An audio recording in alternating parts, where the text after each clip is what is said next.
Bienvenue sur le podcast de NouvelleDanse.com. Ici, on parle de danse, de danseurs sans retenue.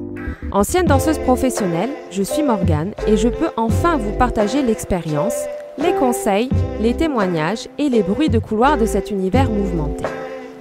Le podcast est disponible sur de nombreuses plateformes, alors n'hésitez pas à vous abonner pour ne rien rater.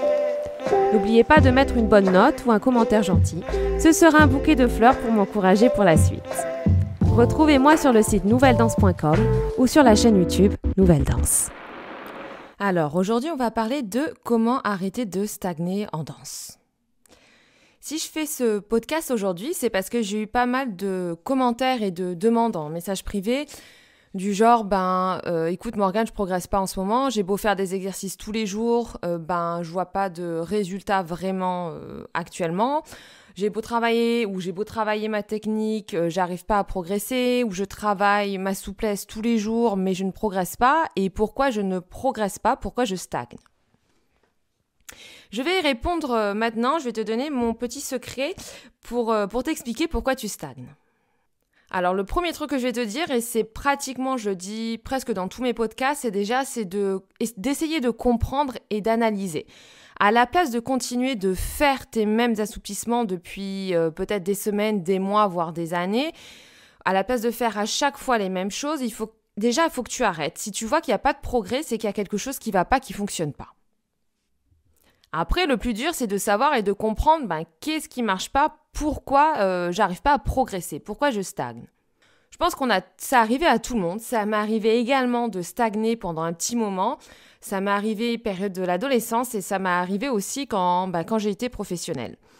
On a souvent, en fait, on a des étapes, des étapes, il y a des piliers et souvent, quand on progresse, ça va être comme ça un déclic et tu vas capter quelque chose, tu vas capter un mouvement et tout de suite, tu vas y arriver. Par exemple, il y a des pirouettes, peut-être, tu n'as pas réussi à tourner pendant des années et à un moment, tu as compris le truc qui fait que tu n'arrivais pas à tourner pendant des années et tu as ce déclic et après, tu n'as aucun problème pour les pirouettes, ou ça peut être un adage, ou quoi que ce soit, peu importe. Mais souvent, comme ça, on arrive à franchir des piliers, mais au bout d'un moment, des fois, ça peut arriver qu'on stagne. Le plus gros problème, et je pense que ça a été ma plus grosse erreur aussi, ça a été de penser que quand on stagne, c'est forcément dû à la technique. C'est forcément dû à la technique de danse. Et ça, c'est une grosse erreur. On pense que, là, je progresse plus. Peut-être parce que je travaille pas assez. Peut-être que je travaille pas assez mon coup de pied, mon en dehors, ma souplesse, ou ça, ou si. Et on pense toujours à la technique. Et on se dit, c'est à cause de ça que je stagne, que j'arrive plus à progresser. Et c'est faux. Alors bien sûr, je ne dis pas qu'il faut arrêter de travailler techniquement, c'est toujours très important de travailler sa technique et de continuer de travailler ça, mais le problème, c'est dans la tête. Dis-toi que ton corps, il suit le mental. Le mental, c'est le plus important. Qu'est-ce qui est le plus difficile à avoir en danse? À mes yeux, c'est pas la technique, c'est pas la souplesse, c'est pas la coordination, même si ça reste très difficile et qu'il faut toujours continuer à s'entraîner. Qu'est-ce qui est le plus difficile? Ça va être le lâcher-prise en danse. C'est vraiment très difficile de trouver ça et de trouver ce lâcher-prise. Et quand on veut trop bien faire, quand on veut vraiment trop bien faire en danse, c'est là où on n'arrive pas à lâcher prise. On veut tellement progresser qu'on fait des heures les mêmes choses. Des fois, je vois des élèves qui font 3 cours de danse classique par jour, qui font toujours les mêmes choses, qui font toujours du classique. Je parle du classique, ça peut être autre chose, hein. Ça peut être du contemporain, du jazz, du hip-hop, autre chose. Et ça, c'est une grosse erreur. Ton corps, au bout d'un moment, si tu fais toujours le même style, si tu fais plus ou moins toujours les mêmes mouvements, même si c'est fait avec différents professeurs de danse, parce qu'on a tous notre façon d'enseigner, ça reste toujours la même discipline. Si tu fais à chaque fois les mêmes choses, tu vas pas progresser. Tu vas progresser pendant un moment, mais il y a un moment, ton corps, il va dire stop, il va stagner parce que tu auras déjà ton corps, si tu fais toujours les mêmes mouvements, au bout d'un moment, il y aura plus de progression. Ce qui fait qu'on est toujours dans le contrôle. Et toujours essayer de tout contrôler, ça nous coince. Et je le vois, on est coincé au niveau du haut, on a du mal à respirer, à travailler la respiration, c'est tout lié. Et qu'est-ce qui s'est passé? Moi, par exemple, je sais que quand j'étais à l'école de danse, je l'avais dit dans un podcast, il me semble, mais il y avait mon directeur qui m'avait dit « Ok, Morgane, t'as fait des progrès, c'est bien, mais c'est vrai qu'il faut maintenant que tu commences à lâcher prise et à te libérer. » Et moi, je pensais que pour progresser, pour être, entre guillemets, la meilleure, il fallait travailler. Alors oui, bien sûr que c'est important, comme je l'ai dit, mais il faut lâcher prise. Et il m'a dit, qu'est-ce qu'il faut faire? Arrête. Arrête de trop travailler, arrête d'être ici la première tout le temps, et de faire trop de classiques, trop de ci. Sors, va boire un verre, sors, détends-toi, va prendre un café avec des amis, etc. Et le gros problème, c'est qu'on a tendance à privilégier seulement les cours techniques de danse. On a une vie, on n'est pas seulement des danseurs, des danseuses, on est des êtres humains, on est des hommes, on est des femmes. Et ça, on a tendance à le mettre en deuxième plan.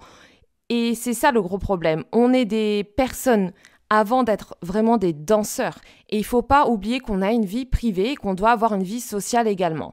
Et le fait d'oublier ça, de se dire, de rester dans ce monde, en fait, enfermé de danse classique, on a souvent tendance à rester dans cette bulle, de rester avec les mêmes personnes, de rester toujours avec des danseurs. Je dis pas que c'est pas bien sûr que c'est bien, je l'ai fait aussi, mais il faut côtoyer d'autres gens, il faut voir d'autres choses, il faut sortir de sa zone de confort, de cette bulle de danse, on va dire. Et il faut sortir, il faut découvrir de nouvelles choses, de nouvelles disciplines et même faire une pause des fois. T'es pas obligé de tout le temps faire des étirements, de faire 10 000 heures par jour pour t'entraîner, pour réussir. Le fait de lâcher prise et de déconnecter un petit peu et de sortir, d'aller avec des amis, d'aller au restaurant. Bon, je sais, pour l'instant, c'est pas faisable, je le sais, mais seulement sortir et découvrir avoir une vie sociale, et ben ça, crois-moi que ça va t'ouvrir de grandes portes en danse. Le moment où je me suis dit, ok, c'est vrai que je me consacre énormément à la danse classique, je me suis dit, ok, là c'est peut-être trop. C'est vrai qu'il faut que j'ai une vie sociale, il faut que je fasse de nouvelles rencontres, il faut que je fasse d'autres choses. Le moment où je me suis dit ça, je l'ai fait, et crois-moi que je me suis sentie beaucoup mieux et beaucoup plus à l'aise en cours de danse classique. Dis-toi que danser et interpréter, enfin, faire sortir ses émotions si on n'a pas d'expérience de vie, c'est impossible. C'est vraiment infaisable. Si tu veux danser, te prendre plaisir et même apprendre de nouvelles chorégraphies, de nouvelles choses, tu vas devoir interpréter. Nous sommes, danseurs, être danseur, c'est aussi être acteur également, parce qu'on doit jouer, on doit faire sortir des émotions. Et ces émotions-là, si tu restes confiné dans ta chambre, si tu restes confiné dans ton monde seulement à toi, dans ta bulle, tu les auras pas parce que tu n'auras pas l'expérience de vie. Et pour l'avoir, il faut sortir de sa zone de confort et il faut essayer et découvrir de nouvelles choses et faire de nouvelles rencontres. On apprend de la vie, on n'apprend pas seulement dans un studio de danse, mais on apprend également à l'extérieur. Ce que tu apprends à l'extérieur, ça va te faire grandir et ça va te permettre de grandir également dans ta façon de danser en cours de danse. Et ça va se ressentir, tu vas être beaucoup plus à l'aise. Même point de vue respiration, je sens les gens qui sortent pas trop, qui font tout pour la danse et tout, leur façon de danser, de respirer, etc. Ça se voit, les mouvements sont beaucoup plus secs, on a du mal, ils ont du mal en général à sortir leurs émotions, c'est assez rigide et ça se ressent. Et ce que je veux dire, c'est qu'il ne faut pas aller dans l'extrême et se dire « Oui, youhou, maintenant il faut sortir, je peux aller boire des cocktails tous les soirs et tout. » C'est pas ça, il y a un juste milieu. Bien sûr que tu dois continuer de travailler, tu dois continuer de travailler ta technique, tes exercices de souplesse, ce que tu veux, ce dont tu as besoin. Mais je pense que le plus gros défaut, ce qui nous fait stagner, c'est le fait de vouloir trop bien faire et de vouloir trop travailler techniquement. Et comme j'ai dit, la technique, ça se travaille, mais il y a un juste milieu. Donc arrête de tout contrôler, faut que tu apprennes à lâcher prise et faire trop d'heures de danse, surtout de ta même discipline. Si tu fais à chaque fois 4 heures de danse classique par jour, c'est pas forcément bon. Il faut faire d'autres styles même de danse et d'autres choses, d'autres disciplines pour pouvoir progresser et éviter de stagner. Dis-toi que ton physique suit le mental et on privilégie souvent la technique au mental et je pense que c'est une très très grosse erreur. Il faut toujours privilégier ton mental. Tant que le mental ne va pas bien, le physique ne suivra pas. Donc privilégie ton mental, fais d'autres choses, sors, fais-toi plaisir bien sûr et tu vas voir que techniquement ton physique après il va suivre. En tout cas, j'espère que ces petits conseils t'aident. N'hésite pas à commenter si ça t'aide et si tu te retrouves dans cette situation-là. On se retrouve mercredi prochain dans un nouveau podcast. Je te souhaite une très très belle journée. Je te fais de gros bisous. Ciao. Bye. Bon, voilà, il est temps de faire sa révérence.